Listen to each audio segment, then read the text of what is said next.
Happy Sunday. This is Richard Skipper, and welcome to Richard Skipper Presents. As you know, if you've been following my blogs over the last few weeks, I've started a new feature where I'm going to be answering questions that are sent in to me by my friends and family and fans. And my question today is from Joanna Morton-Gary. And she has a very interesting question. She said, if you were to do a variety show today, who would be the creative team that would be behind the show? Well, I'm very glad that she asked this question because I am a huge fan of variety shows. And I would like to bring the variety show back.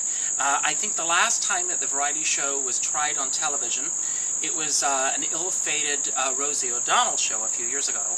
And I think the problem with that show was that they really did not know who their audience was. And a lot of the humor I felt was too directed in one direction, and it didn't try to grab a larger audience. And I think that the success of the variety show goes back to trying to reach the largest demographic that you can possibly reach. In the early days of television, there were three networks: ABC, CBS, and NBC. And those three networks tried to reach the largest demographic that they could possibly reach. And therefore, you would see performers from your generation, your parents' generation, and your grandparents' generation all on the same show. I remember the first episode of the Donnie and Marie Variety Hour. I'm dating myself. And their guest star that night was Kate Smith. Now, Kate Smith, of course, represented Americana. She was homemade apple pie. She was an entertainer that your parents could love and your grandparents could love. And of course, a whole new generation of performers were finding out who Kate Smith was because of Donnie and Marie. I think what destroyed the variety show is the remote control. I think that nowadays, or when variety started to fade out, was when the remote control began to take over. And people, if they were not interested in a particular act or a routine, they would quickly switch to the next channel. And I think that we need to get back to that. We need to get back to a type of show that a family can sit together as a family unit and not be afraid or ashamed of what's going to pop up or what's not going to come up. Now, I know I've digressed from the original question, but to talk a little bit about the creative team, I want to mention that there are so many incredible songwriters that are still writing in New York cabarets and in the theater today. I don't think that they will get the same recognition, perhaps, as Harold Arlen or Irving Berlin or Jerry Herman or songwriters and tunesmiths from other generations, because we unfortunately don't get the same radio play that these songwriters used to get from previous generations. I think one of the biggest disservices to the entertainment industry has been MTV. I think that when MTV came along, it was, if you remember the advertising campaign, Not Your Parents' Television.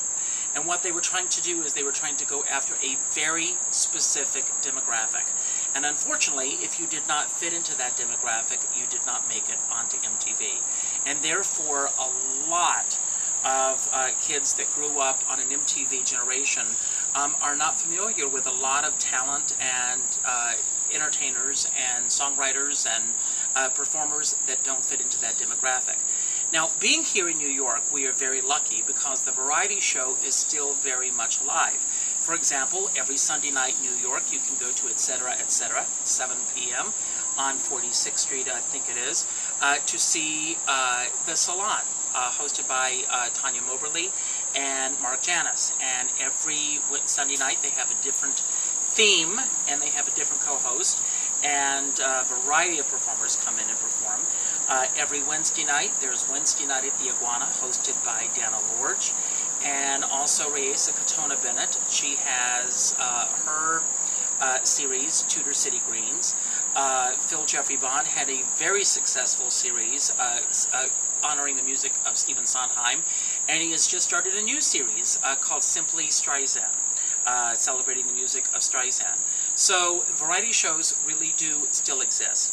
I would like to reach out to, once again, thank you all for the support that you've given me with my blogs and with my shows over the years. And I want to extend an invitation once again for everyone to go to www.richardskipper.com and please sign my petition to get Carol Channing the 2011 Kennedy Center honor. It has to happen this year.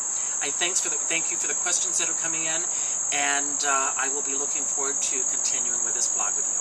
Thank you.